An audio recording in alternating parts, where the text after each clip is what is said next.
আজকের দিনটা জাতির জন্য স্মরণীয় হয়ে থাকবে। তার কারণ এই খায়রুল হক যখন জাজমেন্টটি দিয়েছিল তত্ত্বাবধায়ক সরকার বাতিল করে, ওই সময় আমি এই বারের সভাপতি ছিলাম। আমি তখন সমস্ত অ্যামিকাস কিউরিদের সাথে কথা বলেছি। ওরা আমাকে বলেছিলেন যে আপনি বারের সভাপতি হিসাবে জাতিকে এটা অবহিত করেন। আমি বলেছিলাম আমি এই মুহূর্তে কোনো কথা বলতে চাই না। আমি যেদিন সভাপতির থেকে বিদায় নেব সেদিন আমি জাতির উদ্দেশ্যে এই সম্বন্ধে বিস্তারিত সাংবাদিকদের সামনে উপস্থাপন করব, সাংবাদিকরা তা প্রচার করবে। আজকে ঠিকই দেখলাম যখন একটা বড় রকমের দুর্ঘটনা দেশে ঘটল, যখন পুরানা বিমান দিয়ে ট্রেনিং দিয়ে তারপরে পাইলট হত্যা করলো, কোমলমতি শিশুদের হত্যা করলো, দেশের মধ্যে একটা অরাজক অবস্থা সৃষ্টি করলো।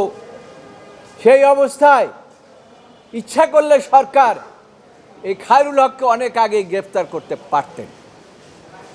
আমাদের বিশ্বাস, আগেও বলেছি এখনও বলি, তখন বলেছি খায়রুল হক পালাতে পারে না, এই দেশেই আছে, সরকার ইচ্ছা করলে গ্রেফতার করতে পারেন।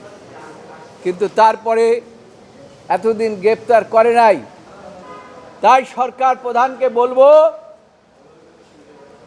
অনতিবিলম্বে এবং সব কিছুর আগে খায়রুল হকের বিচার এমনভাবে করবেন যে জনতা বুঝতে পারে অবিচার করলে কি হয়, এই দেশের মধ্যে অবিচার করলে বা একটা বিচার বিভাগকে ধ্বংস করলে কি হয়। ভবিষ্যতেও বিচারপতিরাও সাবধান হয়ে যাবে। খায়রুল হক ভেবেছিলেন যে পালিয়ে বেঁচে যাবেন। আমি তখনও বলেছিলাম, 2012 সনে বলেছিলাম আপনার বিচার অবশ্যই জনতার আদালতে হবে। আমি আশা রাখি এই সরকার এমনভাবে বিচার করবেন, দৃষ্টান্তমূলক বিচার করবেন, যাতে মানুষ মনে করে এই আদালতে বিচার হচ্ছে সেটা জনগণের আদালত এবং জনতার আদালত। তাহলে পরে আমরা খুশি হব। তার রায়ের উদ্দেশ্য, এই রায়ের মাধ্যমে বাংলাদেশে অস্থিতিশীল হয়ে যাবে, বাংলাদেশের গণতান্ত্রিক ব্যবস্থা ধ্বংস হয়ে যাবে এবং সরকারের পক্ষে নিয়ন্ত্রণ করার সময় হবে নির্বাচন ব্যবস্থা। খায়রুল হক সাহেব তার বিভিন্ন সময় রাষ্ট্রীয় খরচে সে চিকিৎসার নামে বিদেশে যেতেন। সমগ্র টাকা সুপ্রিম কোর্ট ফান্ড বা সরকার থেকে দেওয়া হতো তার রায়ের সুবিধা হিসাবে। এবং আইন কমিশনের চেয়ারম্যান ছিলেন তিনি। এবং শুধু তাই নয়, তাকে তার এই বিতর্কিত রায়ের পরে যে রায়টা সে আবার রিপিট করছে, আমি ওপেন কোর্টে রায় দিল একটা, রিটায়ার করার পর 16 মাস পরে রায় দিল আরেকটা। It's a fraud on the judiciary, fraud on the constitution, যেটা কখনো চিন্তা করে জানি। এটা গান আছে না, বিচারপতি তোমার বিচার করবে জনতা বা করবে হবে নাকি।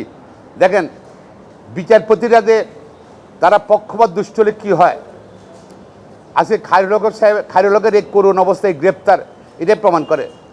মৃত্যুর পরে বিচার হয়, সৃষ্টিকর্তা বিচার করবে। জীবিত কারে বিচারপতিরা যদি তার কর্তৃকালীন সময় যদি অবিচার করে, ন্যায় বিচার করে, পক্ষপাত বিচার করে, তাদের কিন্তু ভবিষ্যতে তাদের কিন্তু খায়রুল হকের বিচার হওয়ার সম্ভাবনা আছে। জন্য একটা দুঃখজনক সংবাদ, দেশের প্রধান বিচারপতি যারা থাকেন তাদের মান ইজ্জতের সঙ্গে বিচার বিভাগের মান ইজ্জত জড়িত। দেশের বিচারালয়ে যারা দায়িত্ব পালন করেন তাদের কর্মকাণ্ডের সঙ্গে জাতীয় ভাবমূর্তি জড়িত। ফলে যখন একজন ব্যক্তি বিশেষের ব্যাপারে আইন ভঙ্গের অভিযোগ আসে তখন মূলত বিচার বিভাগ এর মাধ্যমে ক্ষতিগ্রস্ত হয়।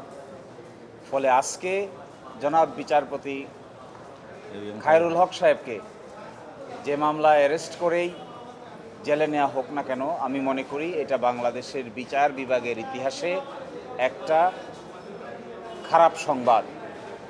এবং আমরা এটাও দেখেছি অতীতে বাংলাদেশের প্রধান বিচারপতিকে দেশ থেকে চলে যেতে বাধ্য করা হয়েছে, এটাও ছিল দেশের জন্য খারাপ সংবাদ।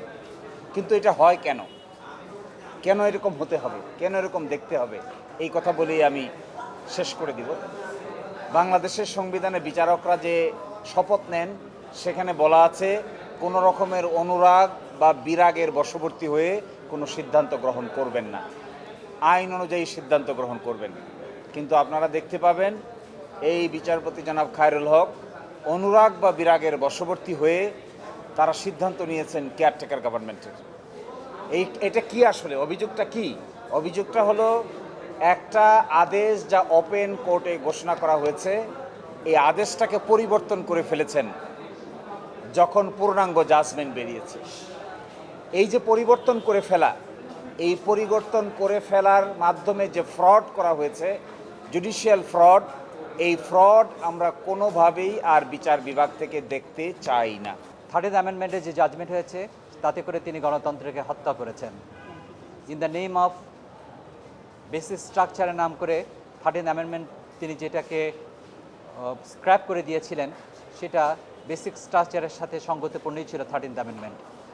সেখানে শুধুমাত্র একটি বিশেষ দলকে সুবিধা দেওয়ার জন্যে তিনি 13th অ্যামেন্ডমেন্টের যে জাজমেন্ট হয়েছে সেই জাজমেন্টে তিনি অথর যাচ্ছিলেন এবং সেখানে আইনের অপপ্রয়োগ করে 13th অ্যামেন্ডমেন্টকে বাতিল করে দিয়েছিলেন, যার ফলশ্রুতিতে বাংলাদেশ বহু বছর পর্যন্ত একটা সুষ্ঠু নির্বাচন পায়নি এবং তার কারণের প্রথম কারিগর ছিল খায়রুল হক।